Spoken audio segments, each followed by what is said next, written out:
Hi there, I'm Carla. And I'm Melanie. And we're the board game specialists. Today we're going to talk about gaming with couples, what we play with our spouses, and hopefully it'd be good ideas for you guys to too. First of all, we're going to talk about some of the games we've been playing this week. Melanie, what have you been playing? So this past week I played Indian Summer for the first time. This is a new game that I just purchased. I wanted to try. I'm not 100% sure how I feel on that just yet. It's kind of a race game. You finish, but it seems like it's just you finish first, you win. Like while Patchwork is a points-based system, and it kind of feels like maybe it should have points. And it does have like the polyomino tiles, kind of like Patchwork. So I kind of expected something more like that. So I'll have to play it again and see what I think. And then after we did our small card games, I got a craving to play Mamma Mia again, so we played that one. Nice. Played Exploding Minions with Lily and Patrick, so the youngest kids. And then yesterday we kind of had a bit of a board game day, and we got, so I love Legendary Aliens. Legendary Encounters, the alien. And then I found somebody that was selling the Predator one. So I'm like, nice. I think I want this one too. And then people are commenting on it. It's like, hey, Melanie, don't you like this series? So it's a sign I have to go get it. So, and we went and picked it up on Friday. And then this was deep South Calgary. Really? So drove forever to get it. Then went through like 20 roundabouts. They're like, every intersection there's a roundabout. So... Then it ended up playing that one, and it plays very similar to Alien, so it's just amazing. So played that one yesterday, and then we also played, what else did we play? Dominion. I can't remember last time I got Dominion to the table, so we played that one, and it's still an amazing game. And then we played one more, and I don't remember what it was now. But it was good. Arch Ravels. Oh, yes. You just got that one too, right? The knitting crochet one, so it's... And I crochet mostly just at Christmas time. Yeah. That's when I pulled the yarn out. So it was like beautiful themes. So it was cool. Great. What about you? What did you play? Well, I remember I talked about we were going to play the Orleans Invasion that day after we recorded last week. So me and my friend, it's the cooperative version, and you have to prevent Orleans from being invaded. And we did. I think it took us till the very last round, but we did. It was fun. Another one we played was Caverna. Hadn't played that in a long time. I had another little promo expansion, this water expansion that I wanted to try, but it was fun. We always enjoy that one, either going the animal route, the growing vegetables route, or just digging in the cave. I've played Agricola, but never Caverna. I've only played Agricola once. And I kind of want to try it again to compare. Because people are usually either, Team Caverna, Team Agricola. I hear Caverna is easier. And I hear people kind of keep complaining how hard it is to feed the people in Agricola. Yeah. And then I don't come across that so much. But I've almost always played Agricola 2 players. So maybe that's why. Might be. Maybe it's just a little bit smoother at 2 players. I don't know. Well, and do you use the cards in Agricola? Yeah. See, I've never played it with the cards, just the one time. Yeah. So everyone says that's what makes the game. Yeah, it's neat for sure. Yeah. Caverna doesn't have the card play, but it's more of an open sandbox because you can kind of do whatever you want. You do still have to feed your people, but it's a lot easier to get food in that one. So one other game we played was Pandoria. Pandoria? Yeah. Okay, I don't think I've heard of that one. It's a good one. It's a tile laying, but it's kind of got a bit of area control because you place these 2 double hex tiles down, and they each have terrain on them. One could be forest, which would give you wood. It's like a crown, so it gives you points. I guess that would be just, your castles. And then there's ones with money on them. And then there's also another one where it's magic. There's crystals on it. So you place these tiles around. Once you enclose one, like where it's completely surrounded, because each tile has 2 different things on it. So you're placing a meeple on one at the end of each of your turn. So once you enclose something, you get everything that's inside. So if I enclose all the crystals, then I would count all those crystals and I'd move my track up that. And then you use crystals to buy spells, which will give you abilities like to, have count more points when you've counted your area control there, or give you a discount on wood or money if you're buying cards. That's what the money's used for, to buy more cards. And then the wood is used to build cards. So it's the bottom half of the cards. The top half of the cards are the spells, and the bottom half are the buildings. Okay. So, and then they'll give you better endgame points, or they'll sometimes reset. Like, you can build this one building that if you are right down to 0, say your money, it'll reset it right up to 10. But it's really interesting because I don't usually love take that games. And you can really kick people out, because as soon as you enclose one, if other people's meeples are in the side, they get kicked out and they won't even get to score. Oh, so, geez, right. But it's really neat. Yeah, I like that one. We played, we always play a bigger game to start, and then we'll play a couple roll and writes or just some lighter games. We played Three Sisters. That was a newer roll and write. Yeah, I've heard of that one. I haven't. It's from Matt Finch, I think. Matt Finch. Oh, I don't have it here. Anyway, and something Riddle. Oh, can't think of the name. But they also did Fleet the Dice game. Oh, okay, yeah. So this is the second, I guess, the sequel to that. Right. But it's really good. You're growing pumpkins, beans, and then there's fruit that you can grow, and you have these pumpkins all around your sheet, and you're trying to connect them all. And once you connect them, they give you abilities to grow or plant other things or give you goods. You have a shed that gives you abilities, like a lawnmower will let you grow an extra plant when you're planting, and it's really fun. Have you ever played that Fleet the Dice game? No, I haven't actually. It's one that's kind of is tempting me, and if I come across it, I would definitely pick it up. I just haven't come across it, so you could have to try mine. It's good. Yeah, but this one it's really neat too. Neat. Yeah. So should we get right into it? Sure. Okay. So what is the number 9 game that you and Lee play? Well, I gotta say, first of all, at first I thought, this will be easy. I'll go through our list of what we've played. But me and Lee have a tendency of playing different games all the time. So a game that we've played multiple times, it's a little rare. Yeah. But in my number 9 position, I have Reworld. And this one, my friend Lyle texted me. He's like, okay, I'm putting in an order, and this game, for some reason, I can't remember if it's Boardgame Bliss or it's... Was it like really cheap? $5? Yes. I've been tempted from that one. And I'm like, yeah, for $5, and it's good. Oh, no. I don't understand why they were selling it that cheap. But this game is made in 2017 by Michael Kiesling and Wolfgang Kramer. So good designers as well. Very good. But the way that this one works is it plays in 2 parts. The first part, I guess in the story, you're taking all this material to go and build a new world further, like someplace else, right? So the first part is you're collecting all these things to put on your ship to build a new world with, and you're putting all these little cards that's gonna go, and there's 5 different spots on your ship that they can kind of get docked on. Right. And what's interesting is you have a card of games. You have cards in your hands, and you're gonna be putting cards down to collect these different pods that you want to build. But if I put a 7 down, let's say, then if I want the one that's next to it, it has to have a 7 as well. Okay. So I would have to put another 7 to pick that one up. Now, if I want the one that's between a 7 and a 3, I need to play a 7 and a 3. Now, if for any reason, let's say I wanted the one that's next to a 7 and I don't have a 7, then, you know what, and I'm saying 7, but I'm pretty sure they go 1 to 5. So you got to play the same number. If you don't have the same number, then you have to put 2 different numbers to match up to that. And whatever number that you put on there, this is where it's going to get docked on your ship.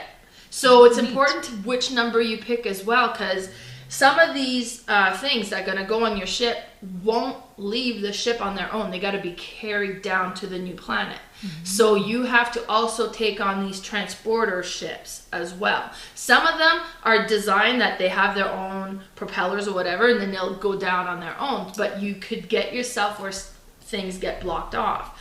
Now, some of them are also going to give you scoring opportunities. So when you start building a new planet later in the second half of the game, when this one comes in, you'll build everything that you've built already. So you kind of want this one to get added on a little bit later in the game. So you want to technically pick it up earlier in the game to put it kind of closer to the ship, right? So that when you put it on, there's more that's built already. Cool. But so it's kind of a neat, interesting, puzzly thing to it. So first it's like collecting all these pods to add to your ship, and then the second half is to go and build the new world and putting these pods out. And then depending on who does what first, there'll be bonus points for that as well. So it's a really neat puzzly game. Yeah. So we played that one a few times, and it's one that we enjoy. So yeah, Reworld. And then $5, completely worth it. Yeah, don't pass up on those. I did. So what was your number 9? Just before I say my number 9, I have a couple that, I have ordered one that I have coming, and I think it would fit into this, but I haven't played it yet. It's called Radlands. Oh, yes. It's a 2-player back and forth. I think it's the played in the future. I think so. It looks futuristic, like apocalyptic, in the artwork where you're trying to save your camp from each other, and I think you're trying to basically just wash out the camp of the other person. But that one is coming, and I think John will really like it. I think I'll like it. It'll go back and forth. Another thing is I have a couple games coming from the Gift series. It's it's an abstract strategy series. Okay. They're very minimalistic looking games, but they're 2-player games, and they're just kind of chess-like, but with different pieces, not chess pieces. But I have a couple of those coming, and I think those would maybe pop into this list. But for our number 9, I have a game called Duffers. It's a 2020 game by Dwayne Wheatcroft, and it's a golf-inspired deck-building game. Oh, okay. Yeah. So me and John are both golfers. We love golfing. So when I saw this game, I thought, oh, this will be good for us. And it's really neat. You have this big board. I have a player mat. I think maybe that's all it comes with, or you would just put the cards out on the table.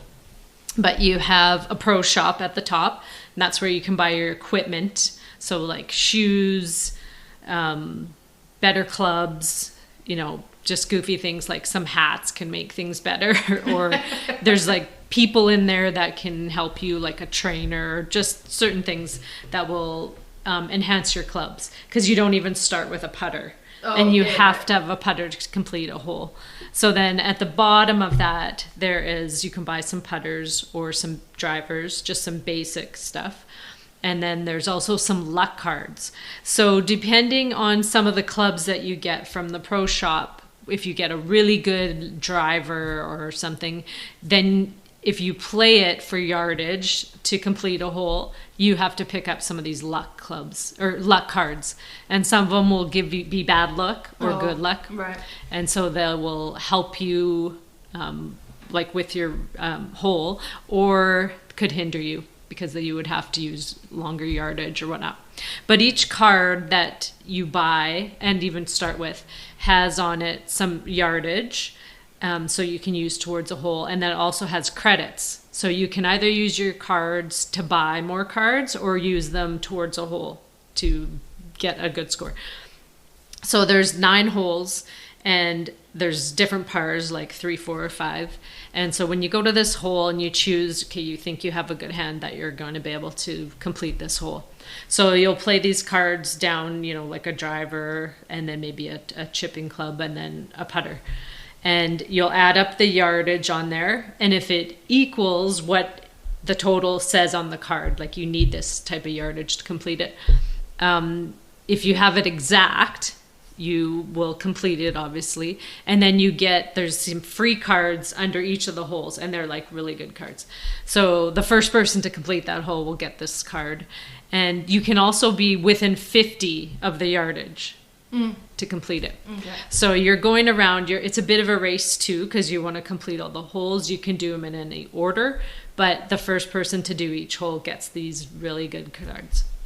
So it's really fun. You build your deck up. There's different ways to gain points or to get rid of some cards, like, because if you're getting some of these bad luck cards, there's also duff cards that the bad luck will make you draw, so it kind of clogs up your deck. Okay, right. Yeah, it's really fun. We enjoy it.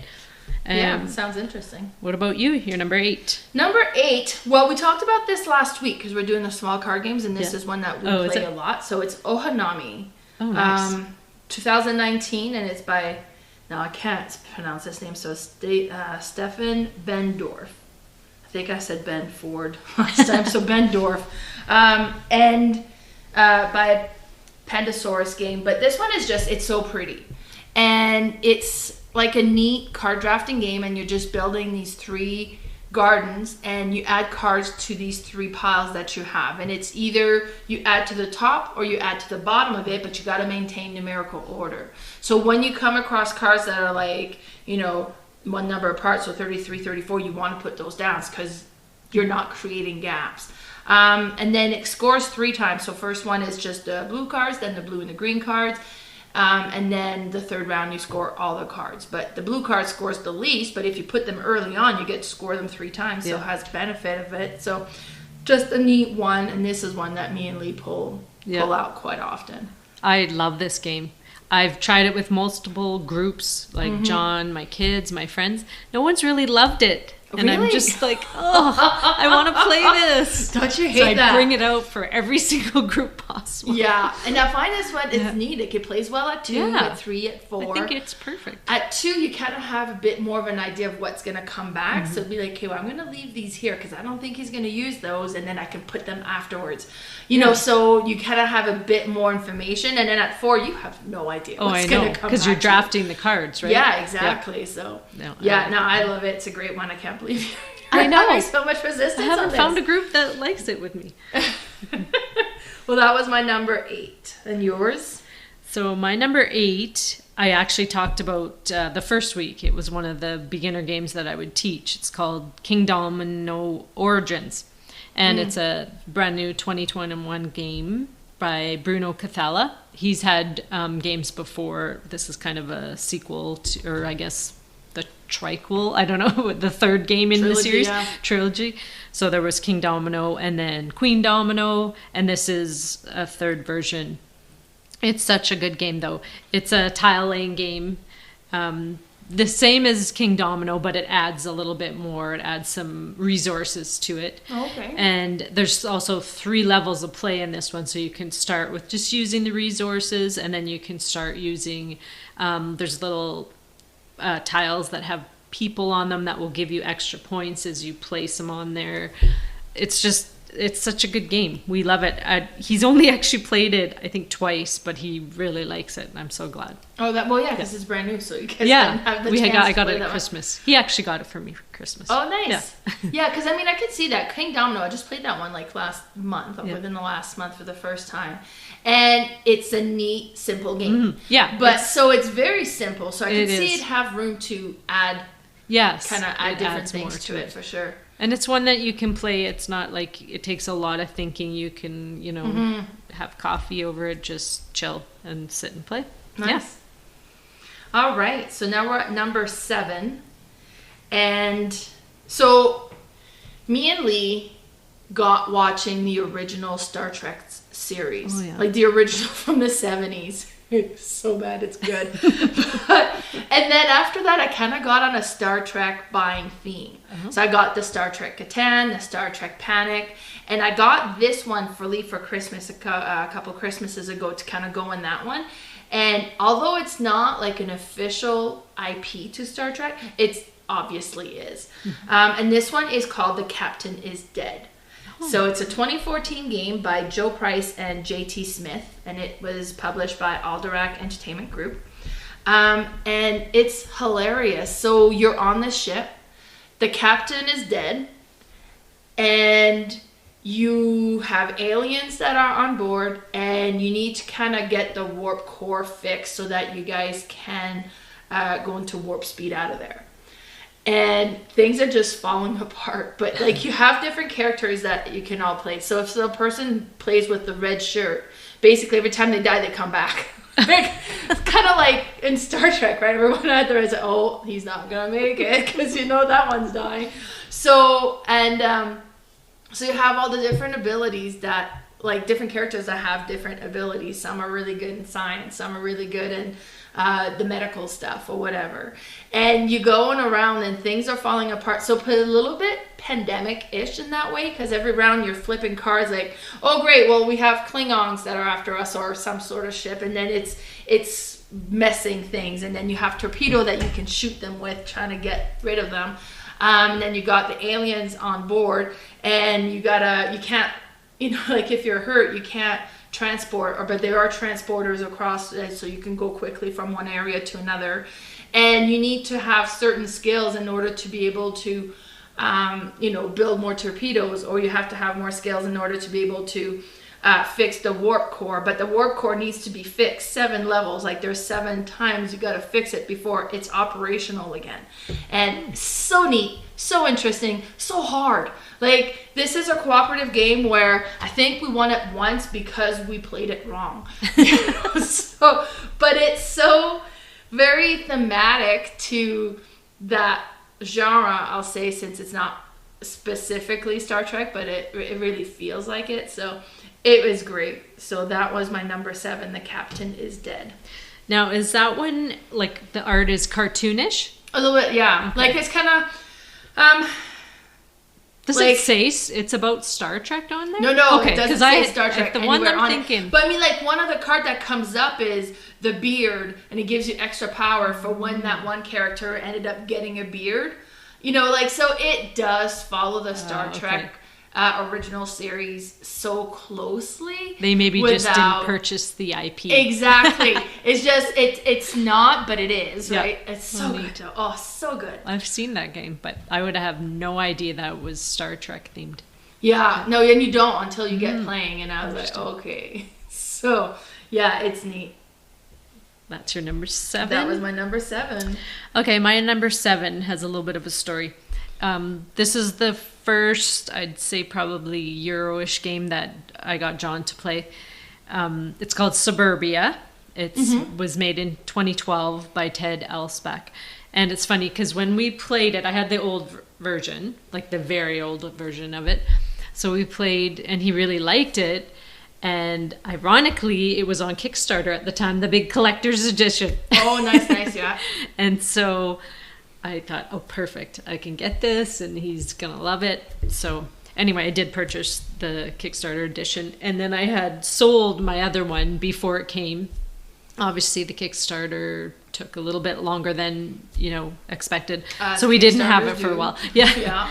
Not as bad. This was, I think, 2019 maybe when it came out. So it wasn't too bad. But so anyway, it's a tile laying city building game where you're putting tiles next to each other. They're hexes, and they have different, like one can be industrial, one can be business, one can be like housing where you have all kinds of people that live there, and certain tiles don't want to be next to each other and certain do, and they'll give you bonuses, depending where you put them, how many population you have. Some will give you income, and it's kind of a game you really need to up your income at the beginning and then kind of transfer over to population. And it's tricky. It is, like that income does not come by easily. No. Yeah, it depends kind of what the tiles come out. But with the collector's edition has all the expansion, so you can add in all different kinds of tiles, and every game seems to be completely different. And the storage unit and that. Oh yeah, it's beautiful. It's a huge box though. It takes up a lot of shelf space. Yeah, I had it. Yeah, but I sold it. You guys didn't like it. You know what? We played it and it was okay. Yeah, the money was tight in the beginning. We're like, okay, are we doing something wrong? And then I also got Subdivision. Oh yeah, we played that one. Yeah, he hasn't played that one. But. Yeah, so we played that one, and we preferred that one when it came time to kind of, we always grab that one instead. So I sold Suburbia and then kind of keep it, which is rare for me. I'm like impressed with myself here. I don't normally get rid of games very easily. So, and I traded it actually to get Dice Throne Adventures. Oh really? So But yeah, no, Subdivision is neat though. All the components and the way it builds up. It looks good. It's a fun game. Yep. Yeah, and the thing is, John's only played about maybe a sixth of my collection. So yeah. Some of these games, if he likes, I kind of bring him out a bit so that I don't have to continually keep teaching him, and then he'll get, a bit bored. Yeah, exactly. So. Perfect. So that was your number 7. Yes. So now we're at number 6. For my number 6, I have Mystic Vale. So that's a 2016 game by John D. Clare, and also printed by Alderac Entertainment Group. And Mystic Vale is neat. It's a card crafting game, so not card building, but you start with 20 sleeves, like card sleeves. And basically you add these transparent cards to make those cards more powerful. And it's a push your luck as well, because you start and you flip your card in your deck, and there'll be a symbol that's called decay. Now, if you get 2 decays, you're still good. If you flip a third one, you bust and you do nothing on your turn. So it's kind of like, okay, do I flip another one? Do I stop here? I don't really have a lot to purchase anything. Maybe we'll try for more, so it is an interesting one. And then there's 3 different levels of cards that you can purchase. Of course, level 3 are more expensive, but they have more abilities to it. And then some of the stuff that you'll add will give you point value to your card, or you can use the resources you have on your cards when you flip them to purchase the other cards that are kind of basically pure points, and it's whoever has the most points at the end is the winner. Yeah, that's a neat one. You use mana as the currency, right? Yeah. I actually haven't, I don't think John's tried that one. I might have to pull that one out. The one thing when we first play it, each one of those cards has a plastic film on it. Oh, yeah. There's a lot of, and actually they say just leave them and until peel as you go. That's what I did, yeah. Like the first time we pulled it out, we just peeled films and then put the game away. Like we never even played it. It was so much film removing, but yeah. Yeah, that's a good one. My number 6 is a simple card game called Lost Cities. It was made in 1999 by Reiner Knizia. He's one of my favorites for, He's so little versatile. Fillers and stuff. He does so much. Yeah, I haven't played any of his heavier games. He's kind of starting to get into that a little bit now, but anyway, it's a 2-player card game, and you have this board in front of you that you can lay down or discard each color. There's, I think, 6 colors, maybe 6 expeditions that you could go on, and you're going to play some on your side and your partner will play on the other side, and you're trying to build up these expeditions. But the kicker is you can't just play cards like willy-nilly. You need to at least have a plan to accomplish and finish that expedition at least over 20 points, because everything under 20 is going to be negative points. So you have to get over 20 for it to be positive. And then you have these handshake cards, which you have to play before you start your expedition, and those will double or triple, or however many you lay will quadruple. But if you have those down and don't reach the 20, then you're doubling or tripling your negative points. So it's quite interesting, because all you do is you pick up a card and then you play a card. You either play it on your side or you discard it in the middle. So then the other side could take that card. So you don't want to give them good cards, but there's sometimes cards in your hand you don't want to get rid of, so you have to give them one that totally works for the expedition. It's just a quick back and forth game, maybe 20 minutes long. But it's one of those games where you'll play and you're like, okay, another one. Okay, best of 3. Okay, best of 5. You just keep playing. It's a good one, for sure. And you got to maintain numerical order when you place the cards, yes, right? You have to start low and go high. Yeah. And you can't, like Hanami, you can't stick anything in the middle. Exactly. Once you put a 2 and a 5, nothing can go in between those ones. Yeah. And the minute you put a card down on a color, then you started the expedition. So the expenses are there, so you got to build it up. It's a neat one for sure. I like it. It's fun. So that was your number 6. Yes. Okay, so we're at number 5, and for my number 5, I got 5 Tribes, which was printed in 2014 by Bruno Cathala and published by Days of Wonders. And what's neat with this one, and I'm like with Lee, and I enjoy playing this one with Lee quite a bit, and I just got it at Christmas here, so it's a pretty new one.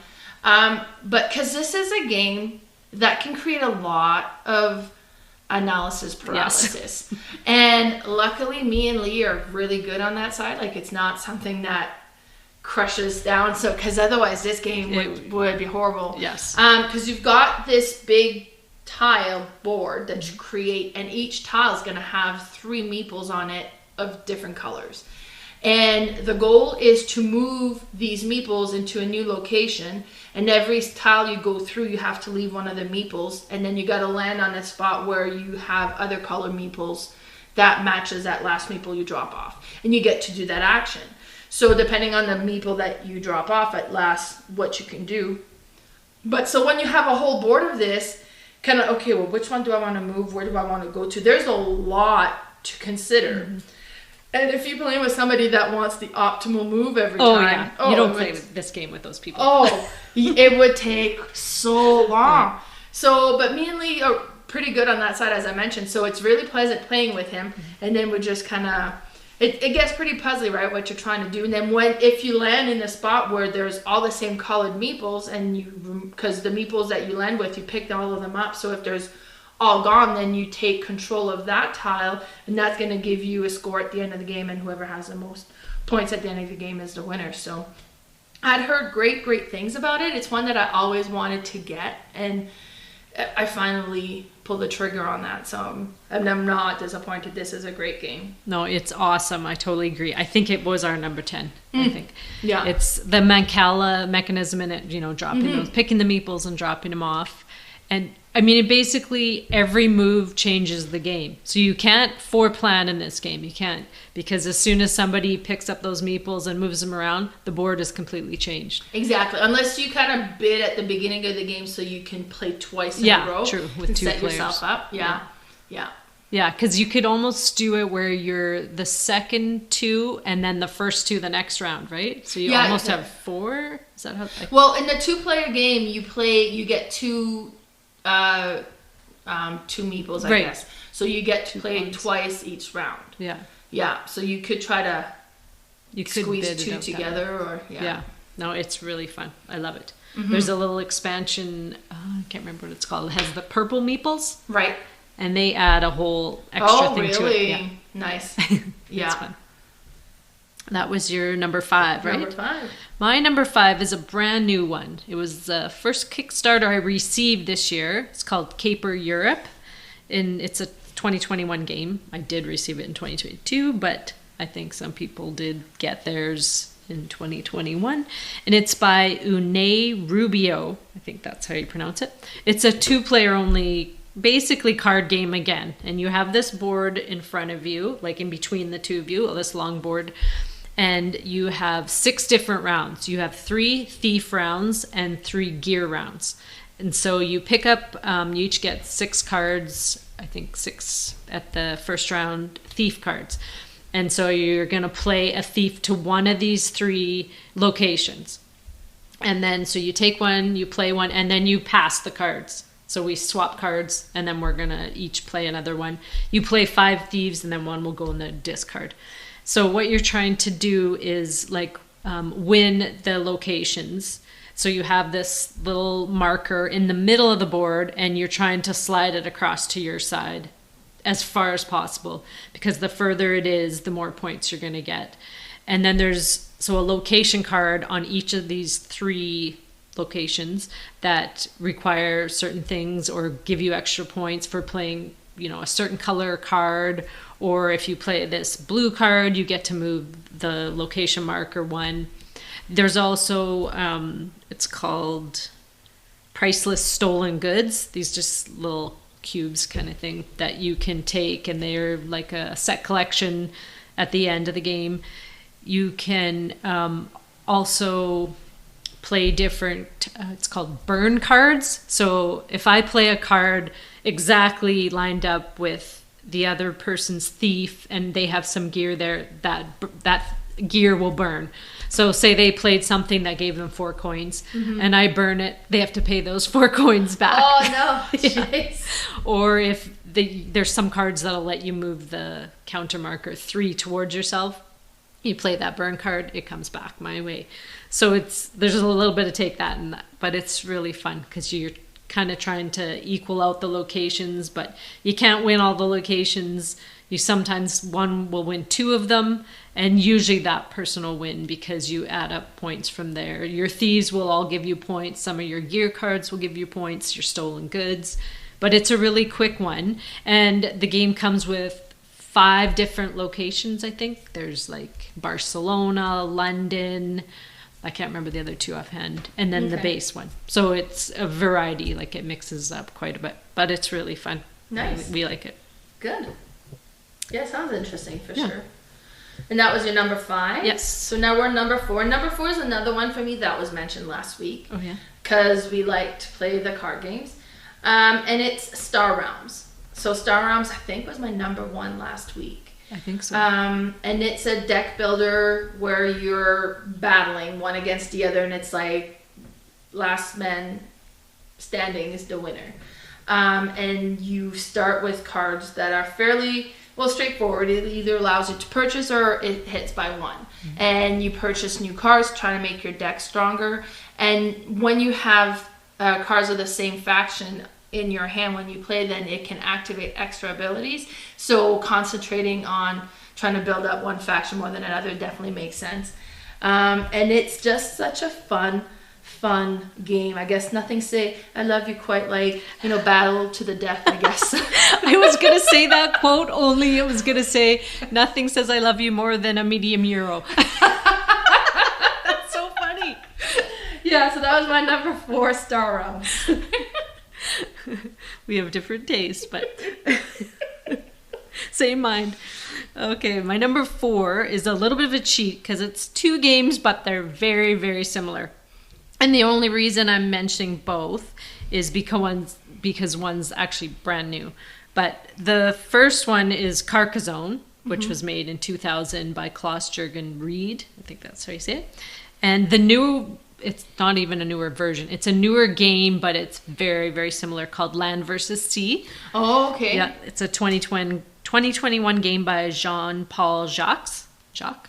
How do you say that? Yeah, Jacques. Anyway, they're both tile laying games. Carcassonne has square tiles that you lay, and it's the same, like, kind of different terrain. You're playing cities or roads that will connect, and you can put your meeple on the road. He'd be a robber, or you could put your person on a city, and once you complete the city, you'll get all these points. And same with the road, you complete the road. Then you can also lay a person down as a farmer, and depending how many cities connect to him, at the end of the game, you'll get a ton of points. I can't even think of how many different versions and how many expansions there are for this game, but I'm slowly getting a lot of them. But this new game is very similar to that, but it's hexagon tiles. And the difference with that one is you're just land or you're just sea. So you're trying to enclose land or you're trying to enclose sea. And once you enclose, you get the points on there in the middle that you've enclosed.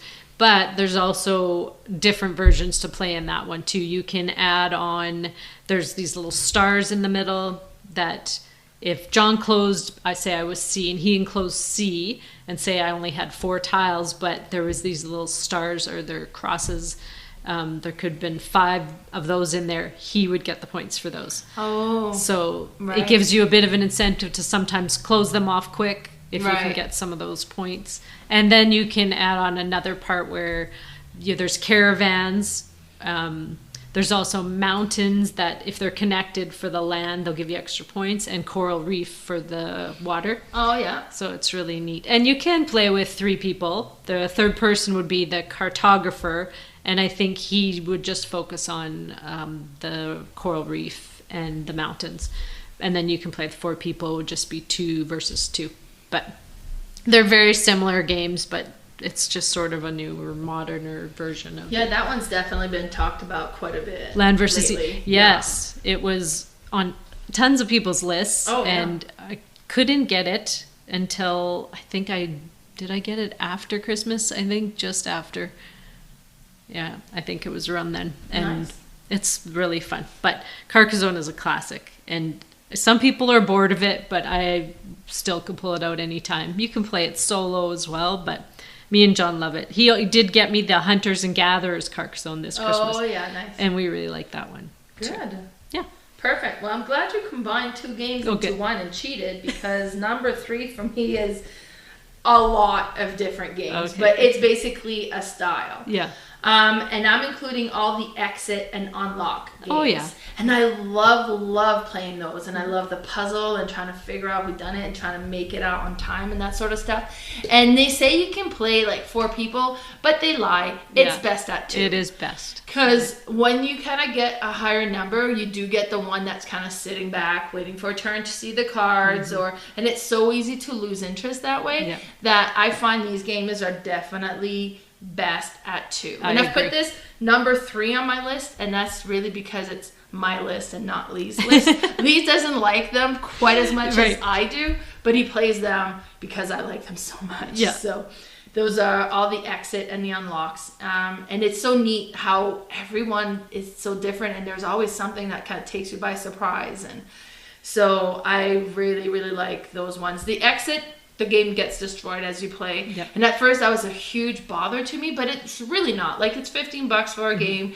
It's cheaper than going to the movies, and you get that evening experience, and it's so neat. The unlocks are, I didn't like them quite as much at first, but I'm enjoying them more and more now. And with those ones, it's neat because about the same price range, but then it's the cards all, nothing gets destroyed. You can put it back all in order and then pass it on to the next person if you want to. Do the unlocks, are they all made by the same person? Because I have no idea. No, because I know the exits are Marcus and Inca Brand. It's really those 2 people come up with all of that? I know. What? That's what I was, and the only reason I know that, I don't play a lot of those because I'm terrible at them. Only if I play with my one gamer friend who's just brilliant at them. So you're just kind of there for support. I like them, but me and John will not do well with those. But she's awesome at them. But anyway, the only reason I know that is I was looking up games, Rajas of the Ganges, like just other games they've made, and then all of a sudden all these exits pop up, and I'm like, did they do them all? They insane. Did. That's insane. How did somebody come up with that? I don't know. Wow. Yeah. Well, that's impressive. It is. Yeah, the unlock series, I'm not sure I have no idea unlock, if it is. I haven't checked. Right now, I think I have one that I need to play. The other ones have been played and passed on. Yeah. So, yeah. Yeah, those are good. I really like them.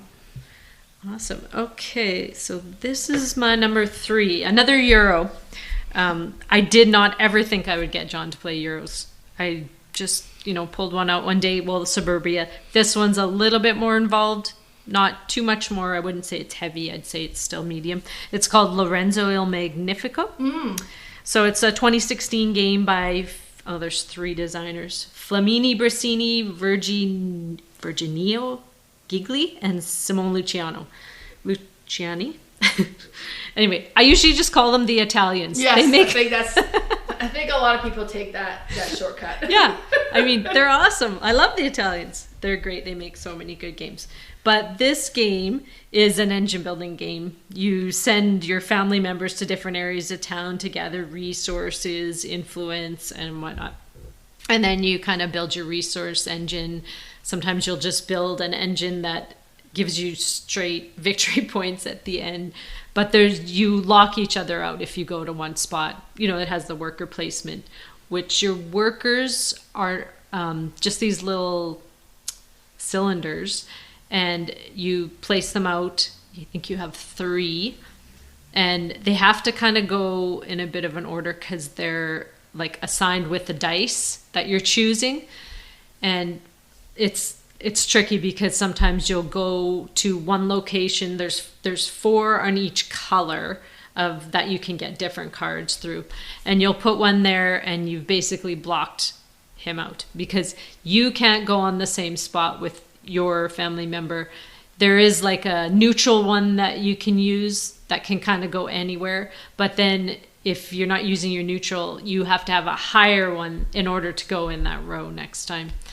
And there's also like a a church track, kind of. I don't know if you've ever played Grand Austria Hotel. No. Where you have that track that you kind of need to go up or you get punished every round. Oh, nice.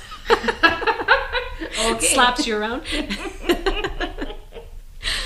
But I'm shocked that he likes this game, but he really does. And, I could basically play any of those medium heroes and I love them.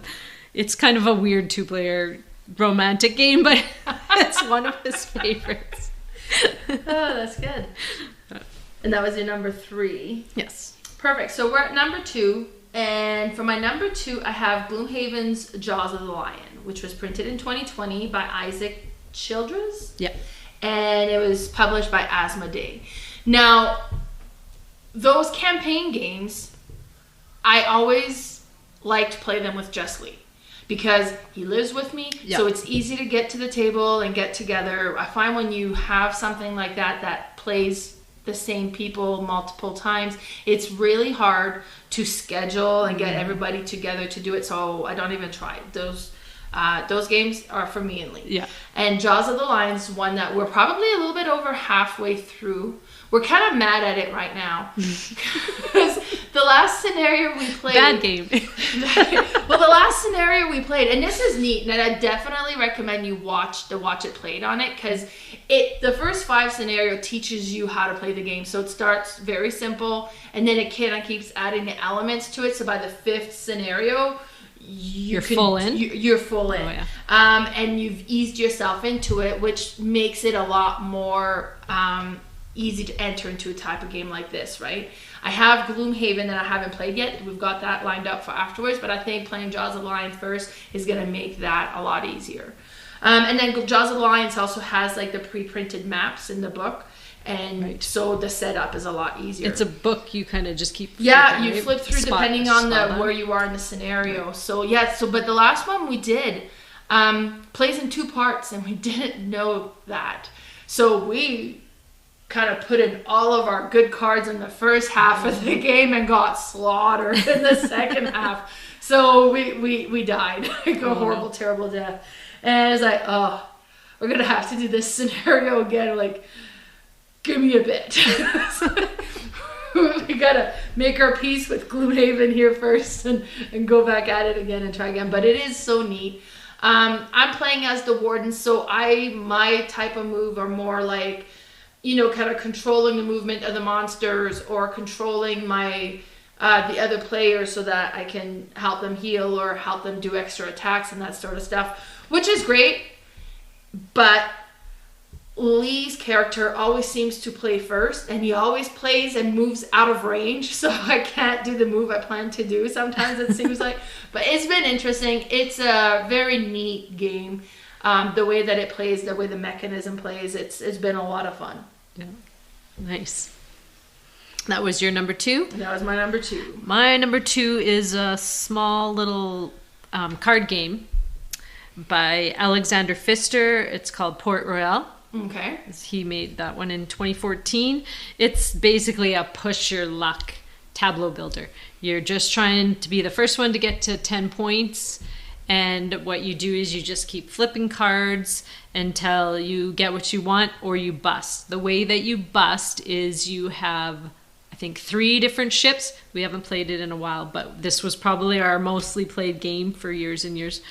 But you will bust if you have too many different colored ships out there. But so the things that'll come out are ships that basically give you coins, or there's crew members you can hire and they'll give you discount on cards, or they'll give you a way of fighting some of the ships, or just different abilities that are quite neat.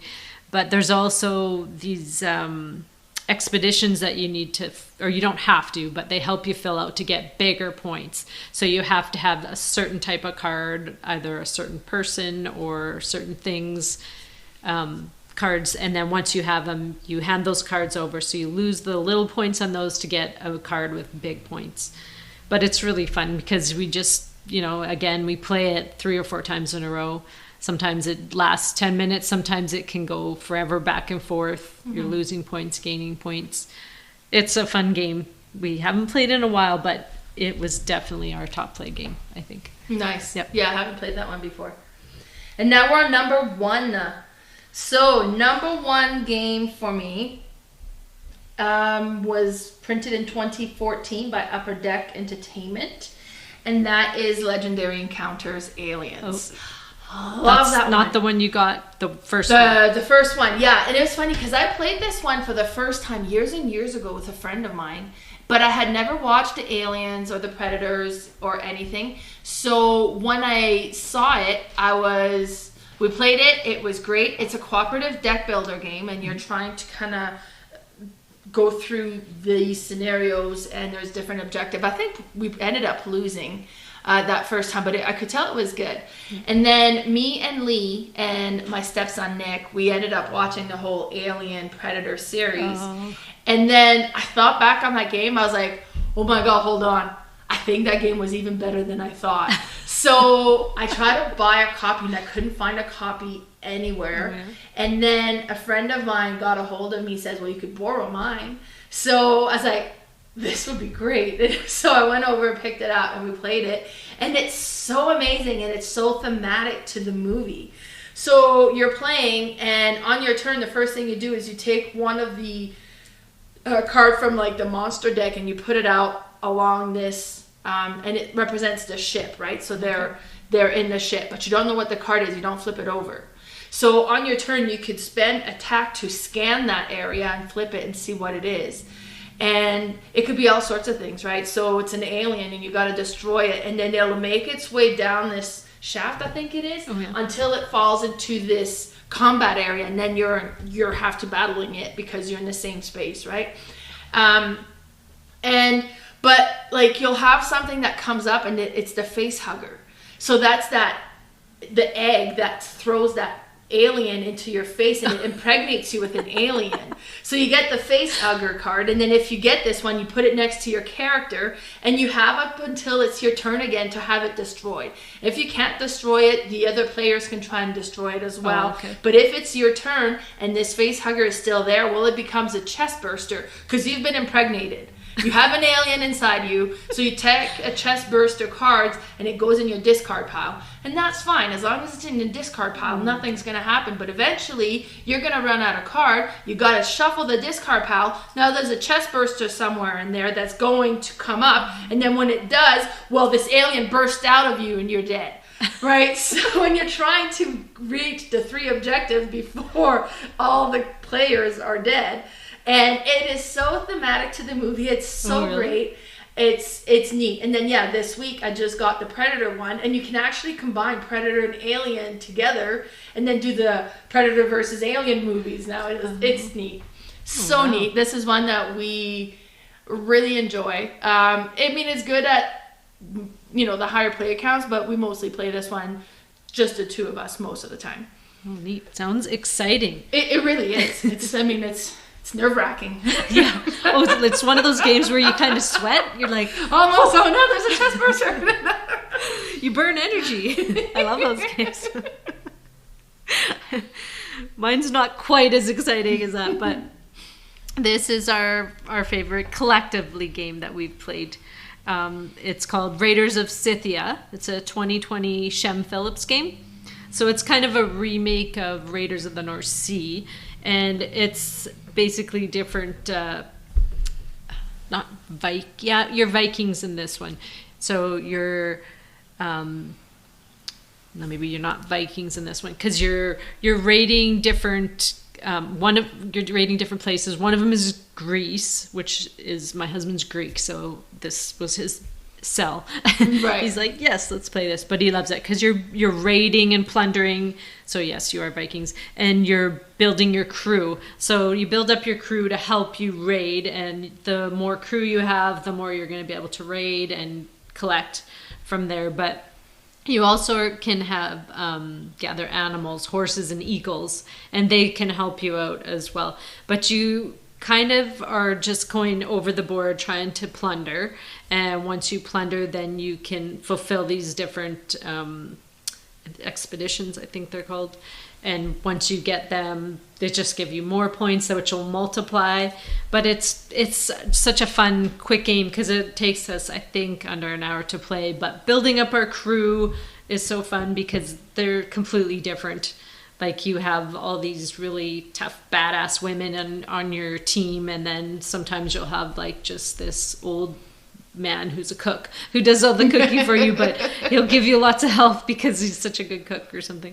But it's just fun building up your crew and trying to plunder as much as you can out of all these different places that you go visit. Yeah, nice. Super fun. I haven't played this one, but I've played Raiders of the North Sea and really enjoyed that one. It's very similar. It's just, set more in I'm trying to think of all the places. I can't think off the top of my head, but one is Greece that you can plunder. Nice. And the art is a little bit different than the North Series and West Series games. Right. It's kind of got its own unique style. It's really neat, similar to like Hadrian's Wall. I don't know if you play that, but it's that kind of art. Really neat. Very cool. Yeah. Perfect. So that was our top 9 games that we play with our spouses. Yes. And how often do you and John play? It kind of varies. Like we work together. So we are together all day long, almost. Well, not all day, I should say. Half a day, because I'm only there usually half the day. But he works a lot. So he has 1 day off a week right now. And so I don't always want to take up his whole day, whole 1 day. So lately we haven't played a whole lot. I'd say maybe twice a month we play. But we'll play for a couple hours at a time. Nice. And that's about, for me and him, that's about all we can get in right now. Yeah. What about you guys? Well, I mean, on Sundays, we tend to do the screenless Sundays with the kids, so we all come together, and that's more like family play. Mm-hmm. But there'll be once or twice a week where the two of us will sit down. And actually, it's fun. Like, sometimes he'll text me in the middle of the day, and then he'll text me, he's like, want to play Legendary Encounters? And it's like the most romantic I was going to say. Ever. I get so excited. Better than flowers. So, he knows how to make some of a woman's heart flutter. Exactly. Oh, I know. Yeah, so probably a couple times a week. Oh, that's awesome. Mm-hmm. You guys get a lot in. We used to play more. He had more time off before, but since COVID, we have a restaurant. So we've, basically it's me and him. And we just have a couple staff members, so he doesn't have a lot of time off. But before that, we did play a lot more, especially when we were camping or things like that. We'd go on vacation. I'd bring this bag full of games along and throw them out there when we're, finished hiking, whatever. Go home, have a nap. Okay, let's play. Yeah, it's good. It's good hobby to do with your spouse, for sure. I think it's great. It's good for couples, I think, to do. Yeah. Perfect. One thing I wanted to bring back was that I don't think we did last time, to mention where you can find each of us.